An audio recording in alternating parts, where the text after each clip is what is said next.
The darkness awakens. Witness the fury. None shall stand. Status report. All stations report. Lock targets per firing selections. Engage high command.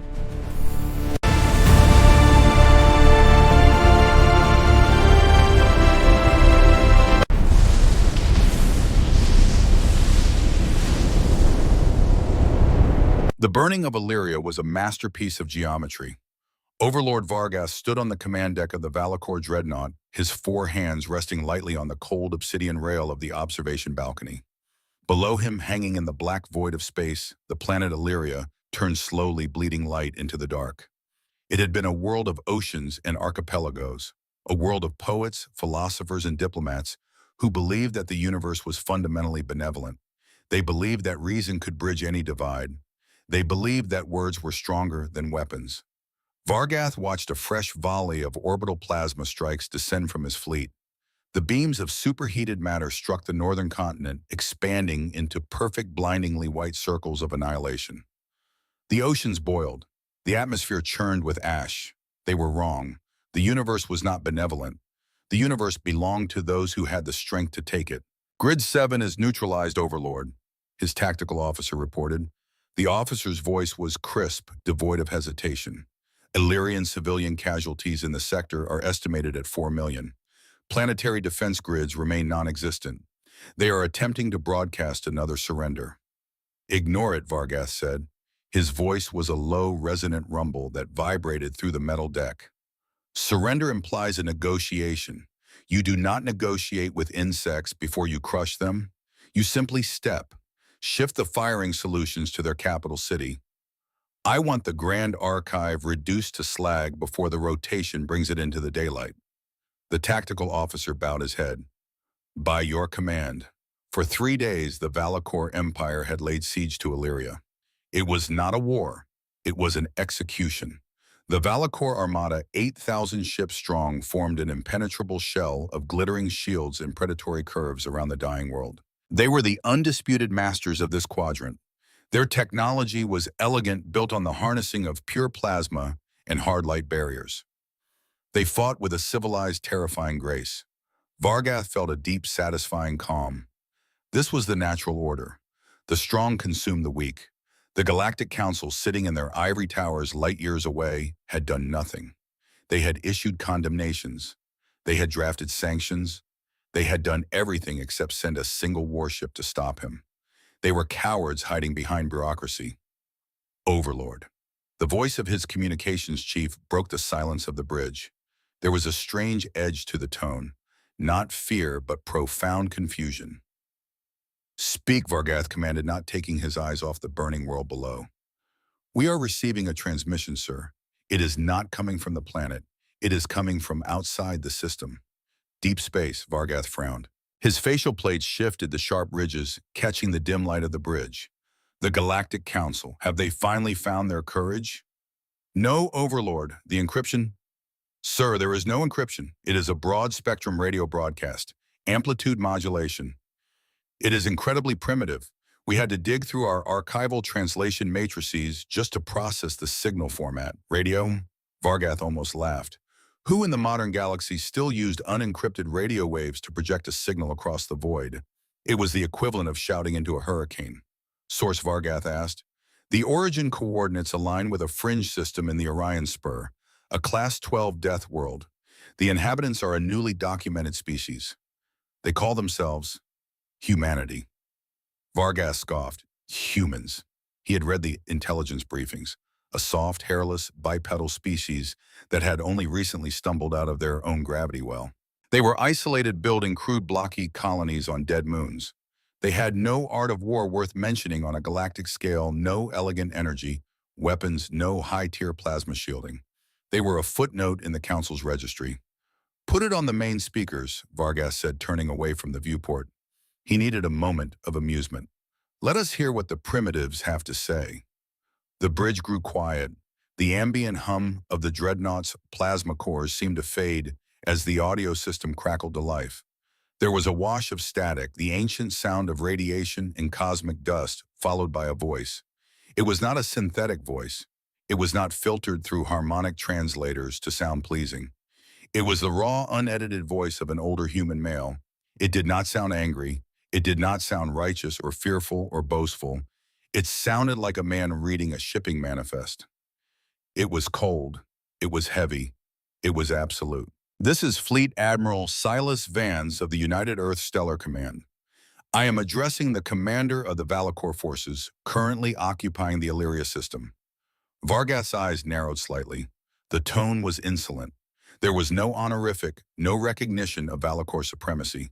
You are currently engaged in the unprovoked bombardment of a non-combatant species. The voice continued slow and deliberate. The pacing was rhythmic, leaving no room for misunderstanding. Your actions constitute a Class Alpha violation of fundamental sentient rights. This is your first and only communication from my government. A murmur rippled through the Valakor bridge crew. Vargath raised a single hand and the murmurs died instantly. You have exactly 1 Earth hour to cease all orbital bombardments. You will power down your weapons arrays. You will begin an immediate and unconditional withdrawal from the Illyrian system. If you fail to meet these conditions, you will be classified as a hostile occupational force. We will not ask twice. Vance out. The static returned hissing through the massive speakers before the communications officer muted the channel. The bridge was dead silent. Every officer stood frozen at their stations, waiting for the Overlord's reaction.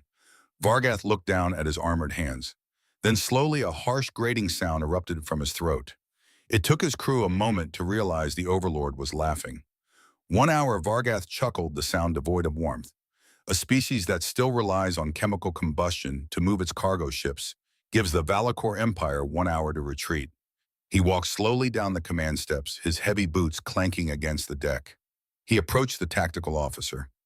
They believe they are playing a game of words, Vargath said, his voice rising, filling the cavernous space of the bridge. They have sat on their dirt planet watching the galaxy from afar, and they have deluded themselves into thinking their voices matter. They think because they have survived their own mud, they can dictate the affairs of the stars. Vargath turned back to the viewport. Illyria was still burning. Commander Vargath said, his tone turning to ice. I want you to calculate the exact duration of an Earth hour. Convert it to our standard time. It translates to roughly 0.4 cycles, Overlord. 59 of their minutes remain. Excellent, Vargath said. He placed his hands behind his back. In 0.4 cycles, I want the Illyrian capital completely eradicated. Reroute auxiliary power from the aft shields into the main plasma batteries. I want to glass the southern hemisphere. When this Admiral Vance looks through his primitive telescopes, I want him to see what happens to those who rely on the mercy of the Valakor. But sir, the tactical officer hesitated for a fraction of a second. Rerouting auxiliary power will leave our rear defensive grid operating at only 60% efficiency. Vargath's gaze snapped to the officer. The look was lethal. Are we currently under threat? Commander, is there an armada hiding behind the local moon that I am unaware of? No, Overlord. Sensors are clear for 10 standard light years. Then you will reroute the power. We are not fighting a war here. We are conducting an extermination. Speed is our priority. Let the humans watch us work. At once, Overlord. The dreadnought shuddered as massive amounts of energy were funneled from the defensive grids into the forward weapon arrays. Outside the viewport, the sleek curved hulls of the Valakor ships began to glow with a terrifying, beautiful violet light. Vargath stood motionless, watching the digital chronometer on the main display tick down. 50 minutes. The orbital bombardment intensified. The night side of Illyria began to glow with a sickly, unnatural dawn. Entire mountain ranges were leveled. Vargath felt the slight gravitational tremors as the planet's crust began to destabilize. It was glorious. 40 minutes. The Illyrian capital city, a sprawling metropolis of crystal and spun glass, ceased to exist. In its place, a crater of boiling magma widened by the second. Vargath imagined the frantic, silent screams of the telepathic aliens below, unable to comprehend the sheer scale of their own end. 30 minutes. The communications officer reported another incoming transmission from the surface. The Illyrian ambassador broadcasting a desperate plea. Vargath ordered the frequency jammed. He had no interest in the poetry of the dying. 20 minutes. 10 minutes. 5. Vargath felt a profound sense of boredom. The human threat had been nothing but the empty barking of a frightened animal in the dark. They had made their grand proclamation, and now they were hiding, hoping the Valakor would simply fly away. It was pathetic. It was exactly what he expected from a lesser species. Overlord, the tactical officer said, the designated time frame has expired. The Earth hour is up. Vargath did not even smile. It was entirely anticlimactic. Maintain fire, Vargath said, turning his back on the viewport to review the fleet disposition holograms. Prepare the ground troops for deployment. We will need to secure the resource extraction points before the atmosphere becomes completely toxic. Understood, sir. Initiating ground assault protocols. The tactical officer stopped. The holographic display, hovering in the center of the bridge, flickered. The crisp, three-dimensional representation of the Valakor fleet and the planet below suddenly distorted. The blue icons representing their ships stretched, fragmented, and dissolved into static. Vargath frowned. Commander refreshed the tactical array. I am trying, Overlord. The system it's not responding. We are experiencing a massive influx of localized radiation. A solar flare. No, sir, it's localized. It's strictly focused on our sensor bandwidths. We are being flooded with white noise. Radar is down. LiDAR is down. Quantum telemetry is offline. The bridge, usually a symphony of organized, quiet efficiency, descended into sudden, sharp tension. The hum of the plasma cores seemed to change pitch. Are we under attack? Vargath barked, stepping toward the console. I cannot confirm, Overlord. We are completely blind. External cameras are functioning, but all targeting sensors are returning the zero data. It's like... The officer swallowed hard. It's like someone just threw a blanket over the entire fleet. Electronic warfare. But the sheer scale of it was impossible. To blind an armada of 8,000 Valakor warships simultaneously required a computational output that defied galactic physics. It was brute force on an unimaginable scale. Switch to optical targeting, Vargath roared. Do not let the formation break. All ships maintain absolute positioning. He turned back to the massive observation viewport. Space is generally a quiet, empty thing. Ships moving faster than light do not simply appear. They transition bleeding energy into the visible spectrum in flashes of elegant, controlled light. That was how the civilized galaxy traveled. That is not what happened next. Space did not fold. It did not transition. It shattered. Directly off the port bow of the Valakor Armada, less than 100,000 kilometers away, point-blank range in naval terms, the darkness simply tore open. There was no flash of light. There was no elegant deceleration. There was a violent physical rupture in the vacuum, a shock wave of displaced gravity that physically rattled the massive Valakor dreadnought. Vargath grabbed the obsidian rail to steady himself, his four eyes widening in absolute shock. Emerging from the Terran reality was a fleet. It was not 8,000 ships. It was barely over 1,000. But as Vargath looked at them through the unfiltered optical glass, his primary hearts skipped a beat. They were horrific. The ships of the Galactic Council were works of art. They were streamlined, designed to slip through the currents of space covered in shimmering energy fields. The ships that hung in the void before him were none of those things. They were brutal. They were ugly.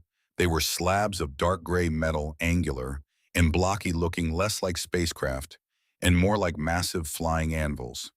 There were no glowing plasma engines, no elegant curves.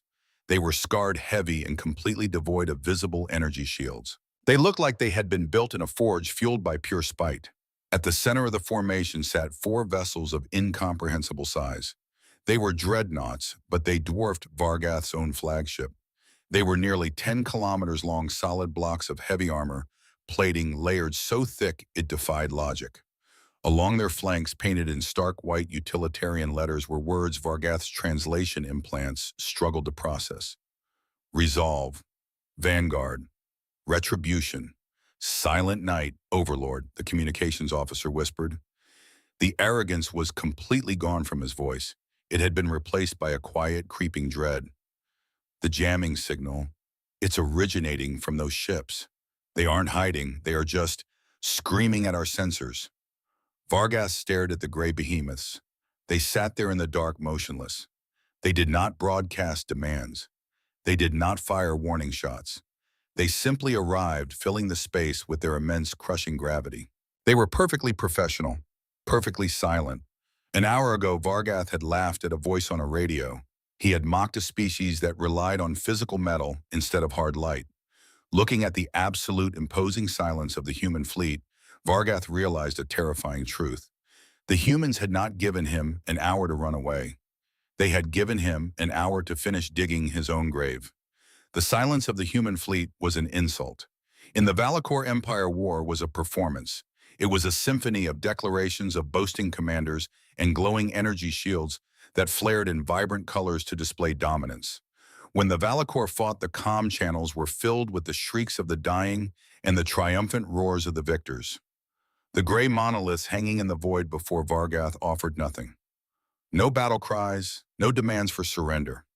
They had stated their terms, the hour had passed, and now they simply waited. Vargath felt a hot spike of rage burn through his initial shock. They were 1,000 ships. He had 8,000. They were primitive blocks of iron. He commanded the pinnacle of plasma technology. They are bluffing, Vargath snarled. They rely on electronic interference to mask their fragility. Tactical lock all forward batteries on their lead dreadnought. The one marked Resolve. Optical targeting locked Overlord.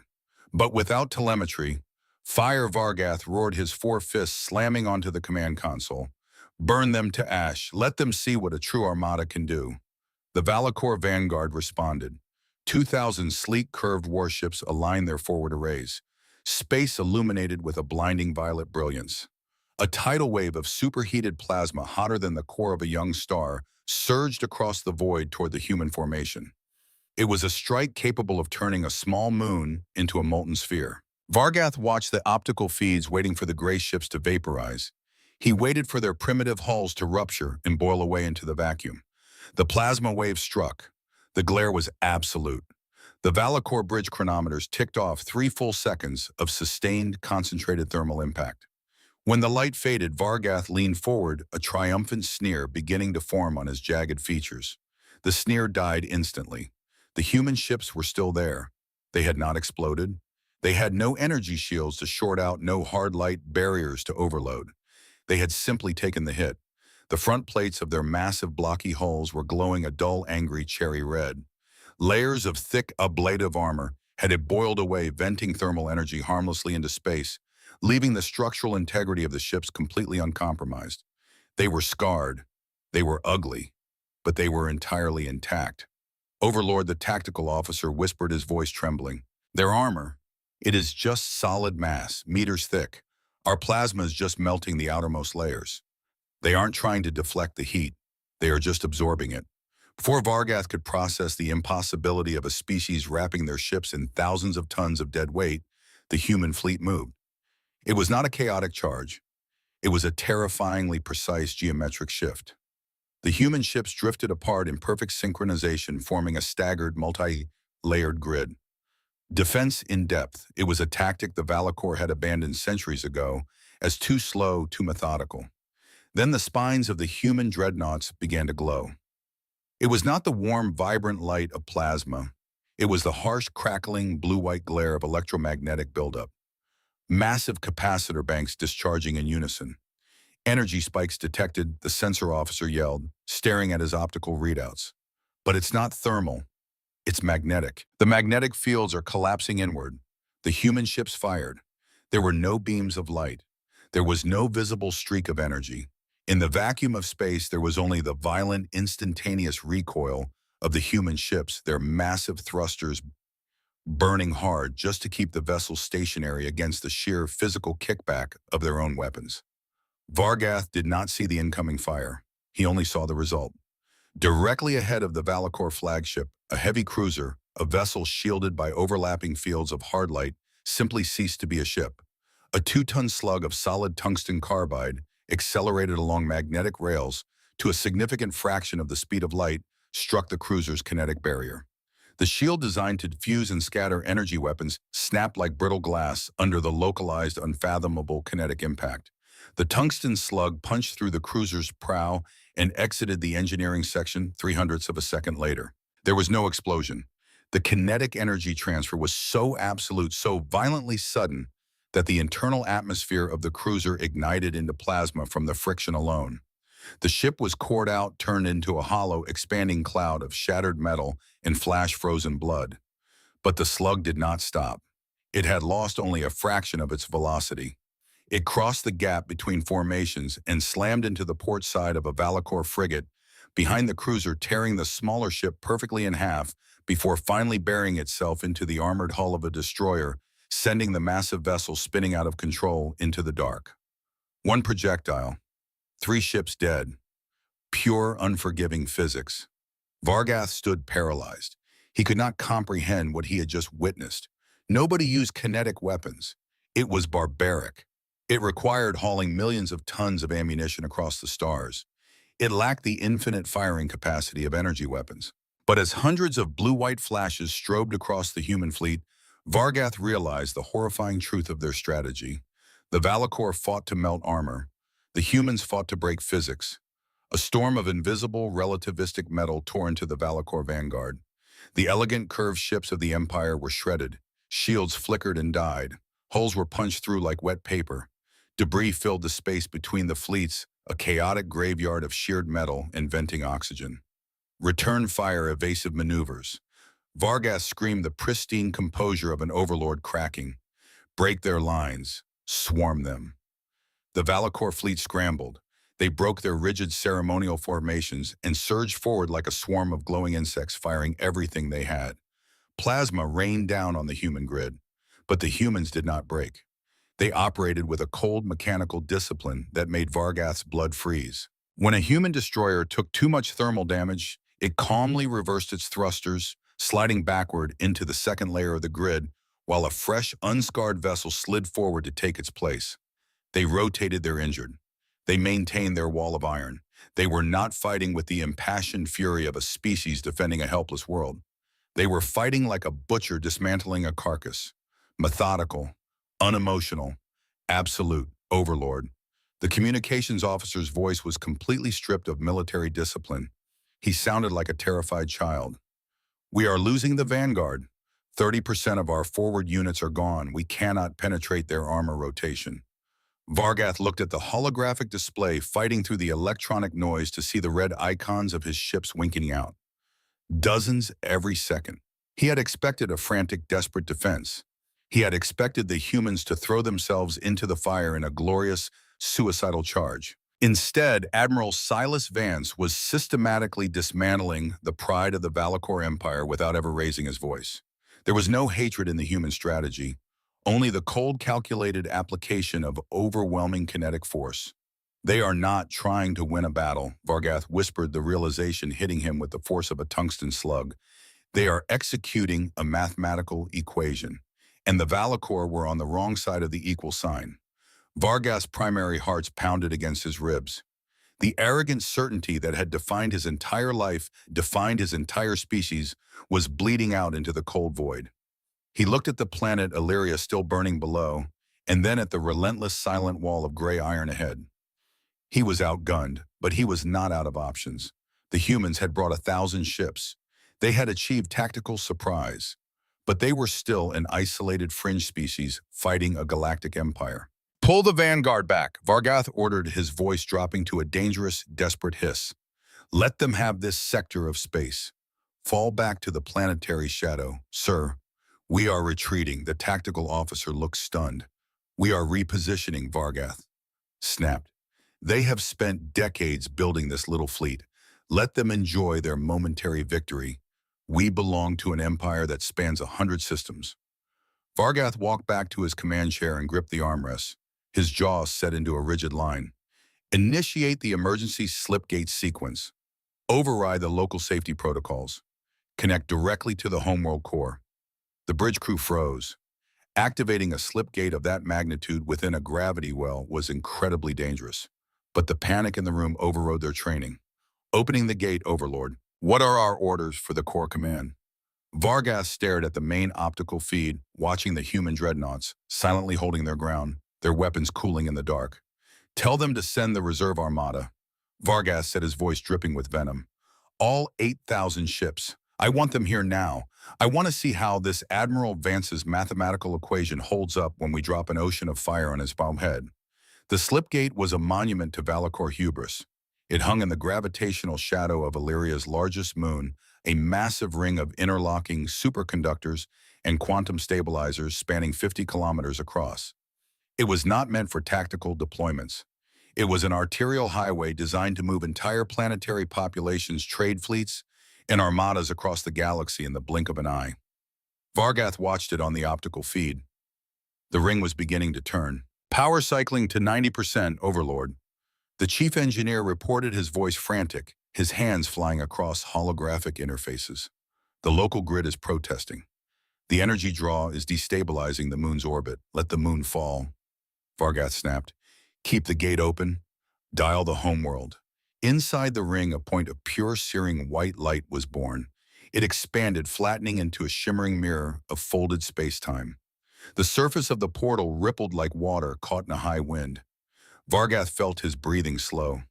The panic that had gripped his chest moments ago began to recede, replaced by the familiar, intoxicating warmth of absolute power. Let the humans have their primitive, kinetic weapons.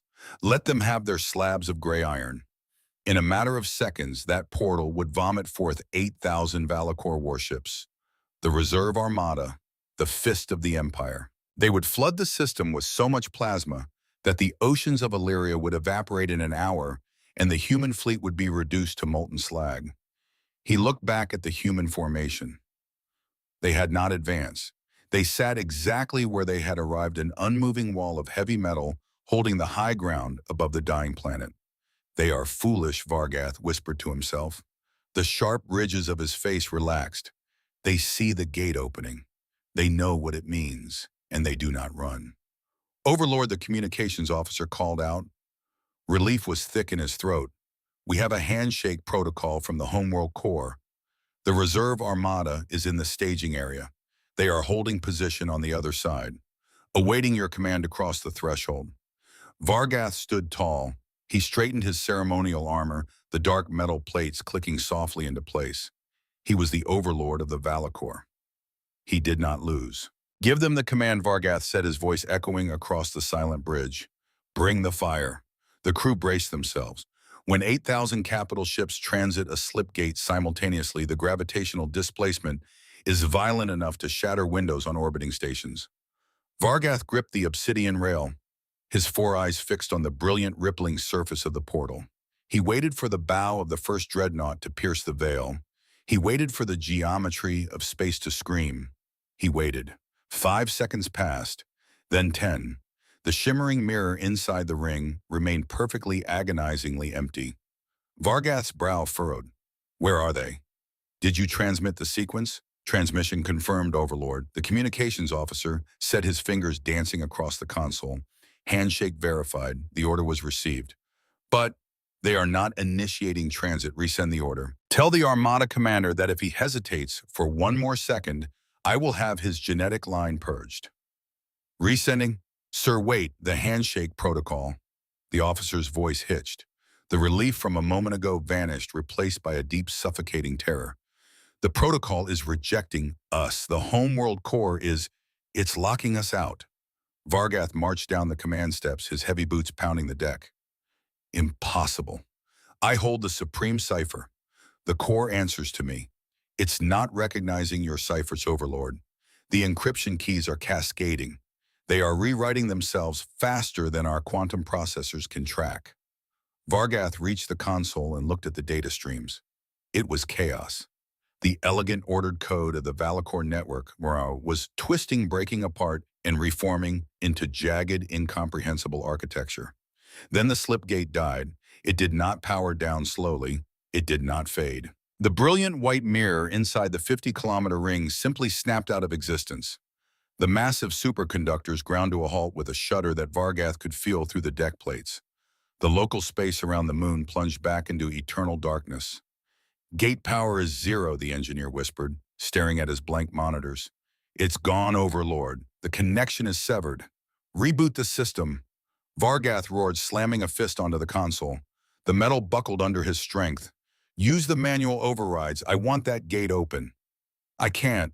The physical relays are fine, but the software? Sir, the operating system is gone. The Homeworld Corps isn't just ignoring us. It's deleting our access. Before Vargath could process the words, the lights on the bridge flickered. A low, mechanical groan echoed through the hull of the Valakor flagship. The ambient hum of the plasma drives dropped by a full octave. Across the bridge, holographic displays stuttered and died. The tactical map vanished. The internal security feeds went black. The atmospheric cyclers ground to a halt. Report, Vargath shouted into the sudden, terrifying dimness. Only the emergency lighting remained, casting long, bloody shadows across the deck. Main reactor is idling, the tactical officer stammered in the dark. We have lost weapons control. Defensive hard light barriers are offline. Navigational thrusters are unresponsive. We are dead in the water, Overlord, the chief engineer said. His voice was hollow. Defeated. The entire fleet. I am looking at the optical feeds. Every Valakor ship in the Illyria system just went dark. We are trapped in the gravity well. Vargath stood frozen. The air on the bridge was already growing stale. This was not a malfunction. This was an execution. The humans Vargath breathed, the realization settling into his bones like ice. The jamming signal. It wasn't just noise. It was a carrier wave, sir. The communications officer was pointing a trembling finger at the only screen still functioning on the entire bridge. It was the central massive observation monitor.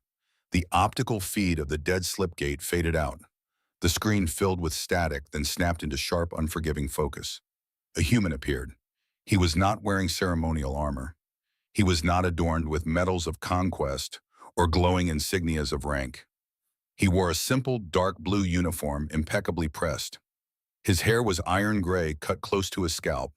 His face was weather-lined with the deep trenches of a man who had spent a lifetime carrying burdens heavier than planets. It was Admiral Silas Vance. He was sitting at a utilitarian metal desk. His hands were clasped patiently in front of him. He looked directly into the camera. He did not look like a warrior. He looked like a judge. When he spoke, the audio was crystal clear. There was no static, no translation delay. He was bypassing the Valakor systems, entirely speaking directly through the ship's hardwired emergency speakers. Overlord Vargath, Admiral Vance said. His voice was calm. It was the terrifying calm of a man who had already won the war before the first shot was fired. I see you tried to use the door. I apologize for the inconvenience.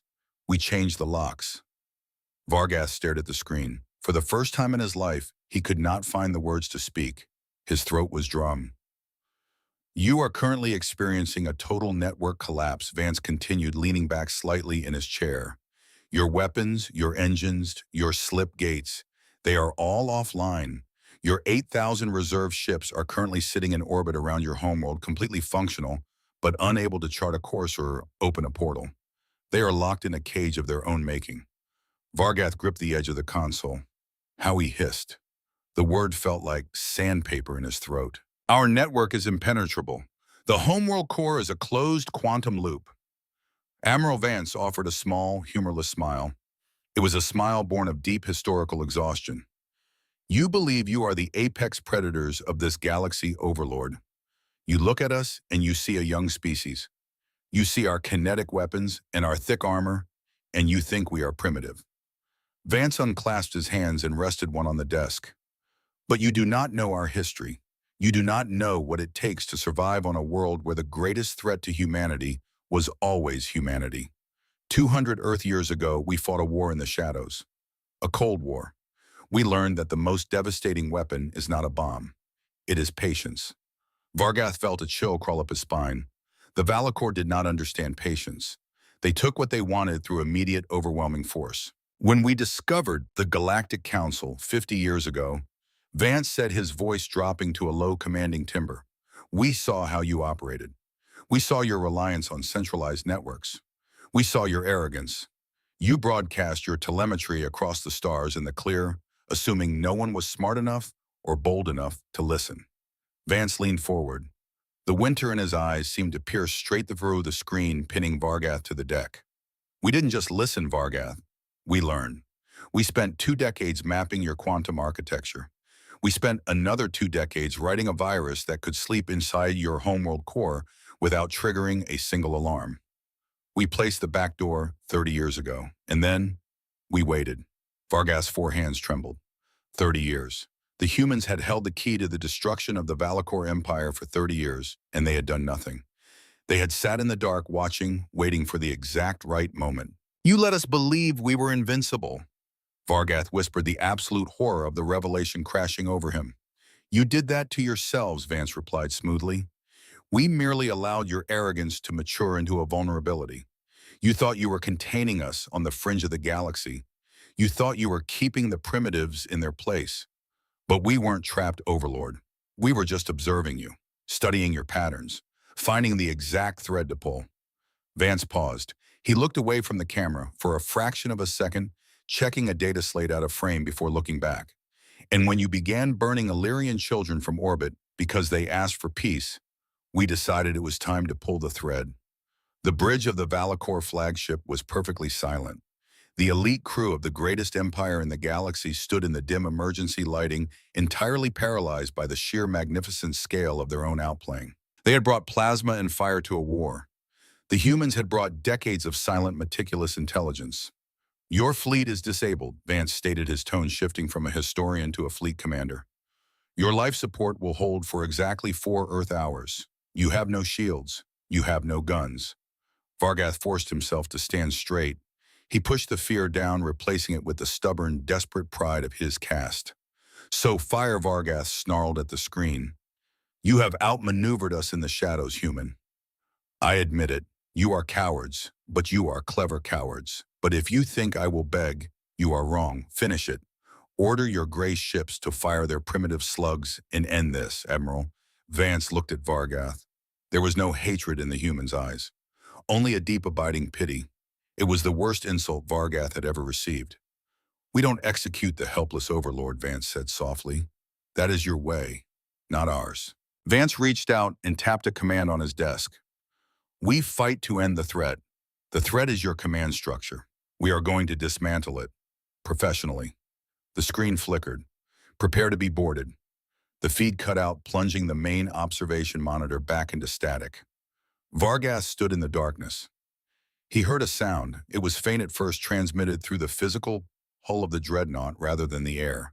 Thud. It came from the lower decks, the port side airlocks. Thud. Magnetic docking clamps. Thud. Hiss. The sound of breaching charges cutting through heavy Valakor armor. The humans were not going to vaporize them from afar. They were coming inside. Arm yourselves, Vargath roared, drawing the heavy curved plasma blade from his hip. The weapon hummed to life, casting a harsh violet glare across his face. All security personnel to the lower decks. Hold the bulkheads. We will drown them in their own blood before we let them take this ship. The bridge crew scrambled, drawing sidearms, their discipline fracturing under the weight of the impending assault. Vargath stared at the reinforced doors of the command bridge. The arrogant certainty was gone. The Empire was gone. The Grand Armada was a fleet of floating coffins.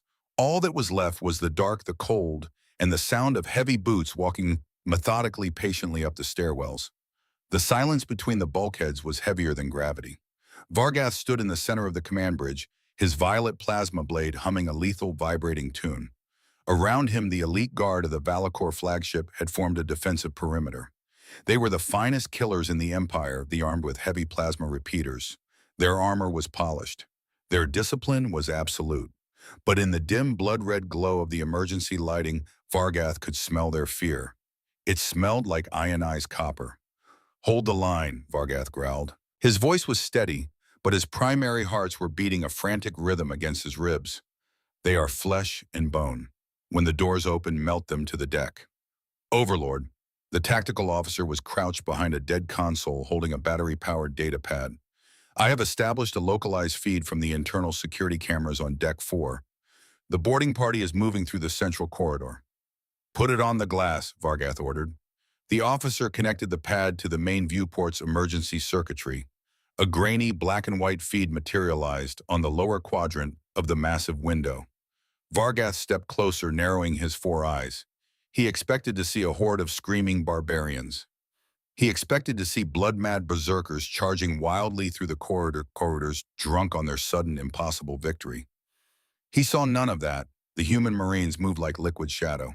They wore heavy, matte black composite armor that absorbed the emergency lighting rather than reflecting it. They did not run. They advanced in a tight, overlapping wedge formation. There were no shouted orders. They communicated through sharp, precise hand signals and encrypted helmet clicks. Their kinetic rifles were tucked tight against their shoulders, barrels sweeping the sightlines with terrifying mechanical efficiency. On the screen, a squad of Valakor defenders ambushed the humans at a four-way intersection. Plasma fire erupted, scorching the bulkheads. The humans did not flinch. They did not retreat. The point man dropped to a knee, laying down a suppressing hail of kinetic rounds that shattered the Valakor cover. The two Marines behind him stepped out in perfect synchronization, firing short, controlled bursts. Crack, crack, crack. The heavy tungsten rounds punched through the Valakor armor as if it were parchment. But Vargath noticed something that made his breath catch in his throat. The humans were not aiming for center mass. They were aiming for the weapon arms. They were aiming for the shoulder joints. The Valakor squad went down in a tangle of limbs, dropping their weapons, shrieking in pain. The firefight was over in less than 4 seconds. The human Marines moved forward, securing the intersection. Then a figure in slightly lighter armor stepped past the point man. The human knelt beside a thrashing, bleeding Valakor soldier. Vargath watched, waiting for the human to finish the kill. That was the rule of boarding actions. You leave no enemies alive at your back. Instead, the human kicked the alien's plasma rifle down the hallway. He pulled a thick canister from his belt and sprayed a rapidly expanding white foam into the Valakor's shattered shoulder. The alien stopped thrashing as the medical foam instantly sealed the wound and paralyzed the nerve endings. The human patted the alien firmly on the chest. Plate stood up and continued the advance. Vargath took a step back from the screen. His mind reeled. They are treating the wounded, the tactical officer whispered, echoing Vargath's shock. Why are they wasting supplies on the dying? They are not fighting a war. Oh, Vargath said, the words tasting like ash in his mouth. They are clearing a room. We are not soldiers to them. We are just obstacles. The realization was more humiliating than the loss of the fleet. The Valakor conquered to assert dominance. The humans were fighting strictly to restore order. It was a terrifying, cold-blooded restraint. It was the absolute confidence of a species that did not need to be brutal to prove they were strong. A heavy metallic thud echoed through the deck, plating directly outside the bridge. The security feed went black. They are at the doors, Vargath snarled, raising his plasma blade. Positions. Aim for the center of the breach. The massive half-meter-thick blast doors of the command bridge did not slide open. They did not explode inward in a massive fiery detonation. There was a high-pitched hiss, followed by 4 distinct muffled pops at the corners of the primary lock mechanism. Small-shaped thermal breaching charges. Surgical. Precise. The locking bolts sheared off simultaneously. With a heavy groan of defeated metal, the doors were kicked inward. Thick white smoke immediately flooded the entrance. Fire! Vargath roared. The Valakor elite guard unleashed a torrent of violet plasma into the smoke. The air temperature on the bridge spiked instantly. The deafening roar of the energy weapons drowned out all other sound. They fired until their power cells began to whine with thermal overload. Cease fire, Vargath commanded.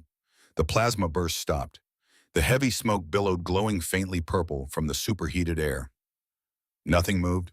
There were no bodies. Then small, heavy canisters clattered across the deck, plating rolling out from the smoke to stop directly at the feet of the Valakor guards. Vargath only had a fraction of a second to register the dull green metal of the cylinders before they detonated. It was not shrapnel. It was a blinding, absolute flash of white light coupled with a concussive shockwave of sound so perfectly tuned, it bypassed the Valakor auditory dampeners and struck directly at their inner ear fluid. Vargath stumbled backward, entirely blinded, his equilibrium shattered. He heard the clatter of his elite guards collapsing to the deck, vomiting their nervous systems, completely overwhelmed by the sensory overload. Through the ringing in his ears, Vargath heard the sharp, rhythmic cracks of the human kinetic rifles. He swung his plasma blade blindly in a wide arc, roaring to clear the disorientation from his head. His vision began to return in blurry, tear-filled patches. The bridge was secured. It had taken exactly 12 seconds. His elite guards were on the ground. None of them were dead. They had been shot in the hands, the knees, or simply tackled and zip-tied to the deck grating with brutal, practiced efficiency. The dark-armored humans moved among them, kicking away weapons entirely silent. The smoke parted. A single human walked through the shattered doorway, stepping over a groaning Valakor guard. She was not wearing a helmet. She was female, her dark hair cut short and practical. A jagged, faded scar ran along her jawline, a testament to a life lived in dangerous places. She held a compact kinetic rifle at the low ready. Her eyes were dark, flat, and completely devoid of fear. She looked at the ruined bridge. She looked at the groaning, incapacitated guards. Finally, her eyes settled on Vargath. Captain Kalen Voss. Vargath gripped his plasma blade with both upper hands. He was an overlord. He had conquered 12 systems. He would not be caged by a soft-skinned primate. "Come then!" Vargath bellowed, his voice echoing off the metal bulkheads. "I am Vargath of the Valakor. I do not yield," he lunged. With his massive strides, he crossed the distance in a heartbeat, bringing the searing violet blade down in an executioner's arc meant to cleave the human in two. Captain Voss did not shout. She did not dive away. She stepped inside the arc. It was a movement of breathtaking, calculated violence.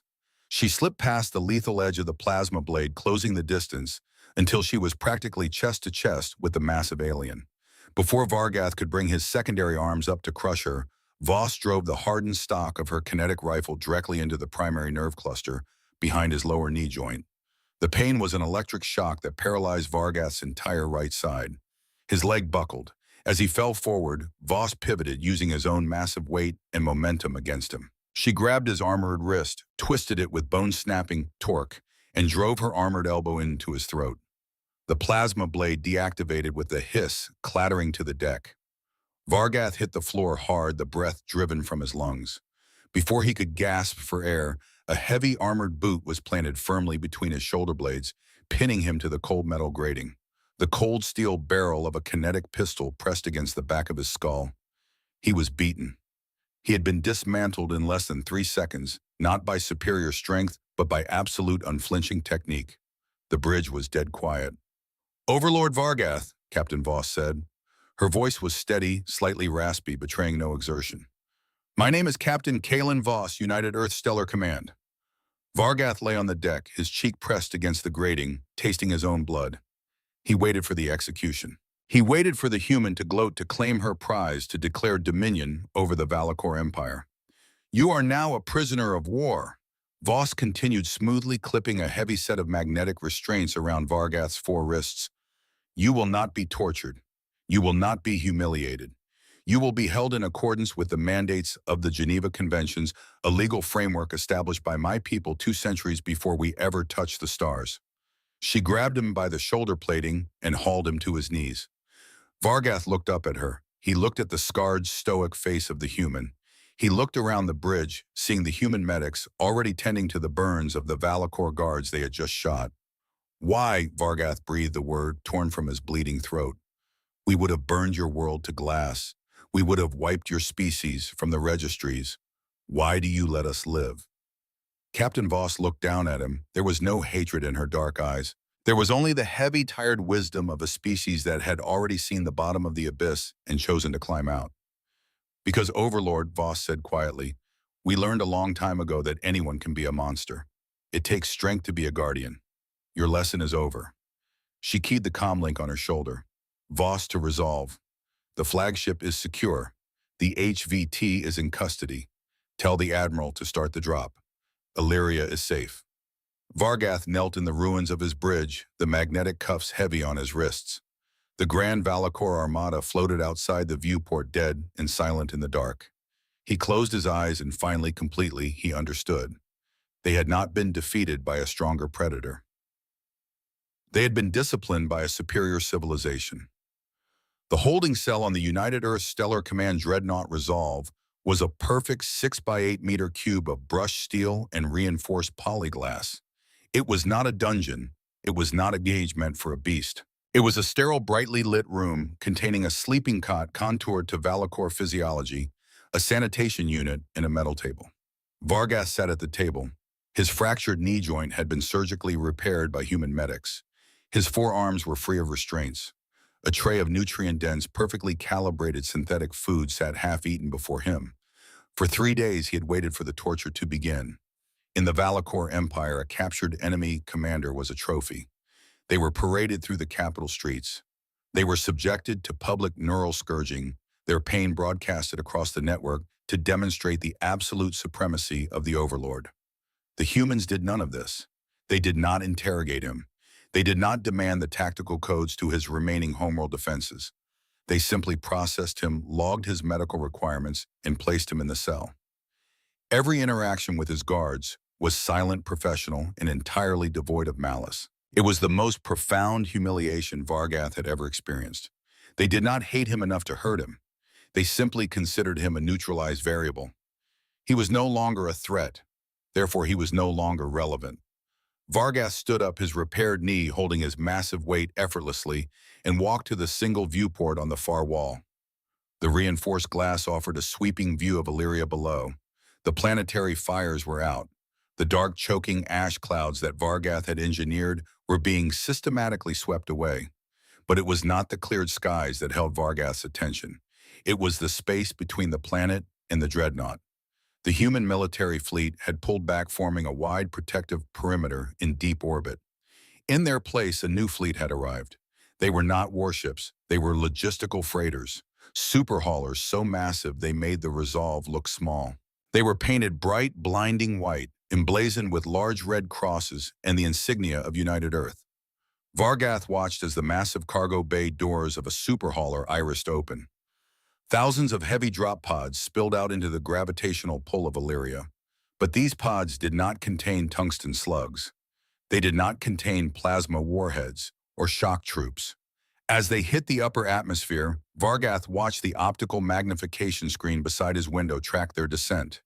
The pods deployed massive deceleration chutes. They landed softly in the ruined centers of Illyrian cities.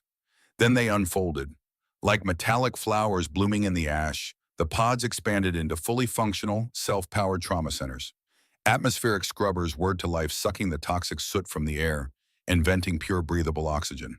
Heavy lifting mechs driven by human engineers and hard hats rolled out to begin moving rubble. Another wave of pods fell, 10 million tons of grain. Water purifiers, portable fusion reactors to restore the planetary grid. Vargath pressed his heavy four-fingered hands against the cold glass. He was watching a military machine execute a logistical miracle. The Valakor could destroy a city in an hour. But to rebuild one, to mobilize a fleet across the galaxy, not to conquer, but to repair, that required a level of industrial and economic supremacy Vargath could barely fathom. The speaker above his cell door chimed. "Prisoner Vargath." It was the voice of Captain Kaelin Voss. It was not a recorded message. She was speaking directly from the security station down the hall. "Your homeworld's provisional government has formally surrendered," Voss stated, her tone flat and bureaucratic. "The network virus has been suspended. Your people have been granted emergency food rations, and a temporary governing council is being established under council supervision. There will be no orbital bombardments. There will be no occupation force. The war is over." Vargath stared at the white medical ships floating against the backdrop of the recovering blue planet. "You had us by the throat," Vargath said, his voice a low, gravelly whisper. "You broke our fleet. You blinded our world. You could have erased us from history, and no one would have stopped you. No one would have mourned us." He turned away from the glass, looking up at the small security camera nestled in the corner of his cell. "What?" he asked. It was the same question he had asked on the bridge of his ruined flagship, but now the desperation was gone. Only a hollow, desperate need to understand remained. "Why do you rebuild the world we broke? Why do you feed the empire that tried to burn you?" There was a long pause on the intercom. Vargath could hear the faint, rhythmic hum of the dreadnought's engines.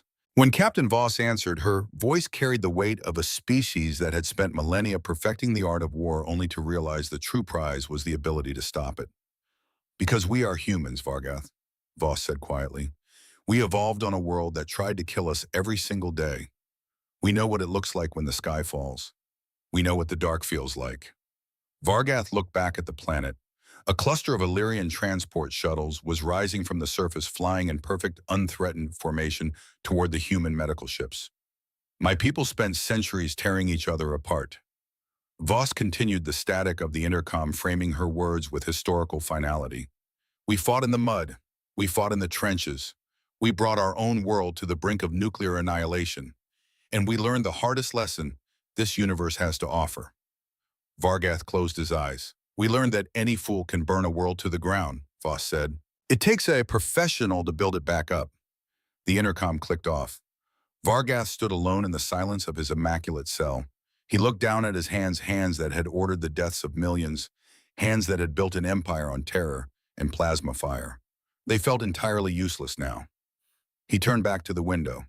Down below, the Illyrian sun was breaking through the final layers of ash, casting a warm, golden light across the white hulls of the human fleet. He finally understood the terrifying truth of the United Earth Stellar Command. They did not conquer because they lacked the strength. They did not spare their enemies out of weakness. They fought like demons, and they protected like angels. And Vargath knew with absolute chilling certainty that as long as the gray ships of humanity sailed the stars, no tyrant would ever sleep peacefully in the dark again. Because when someone cried for help, Earth would always answer.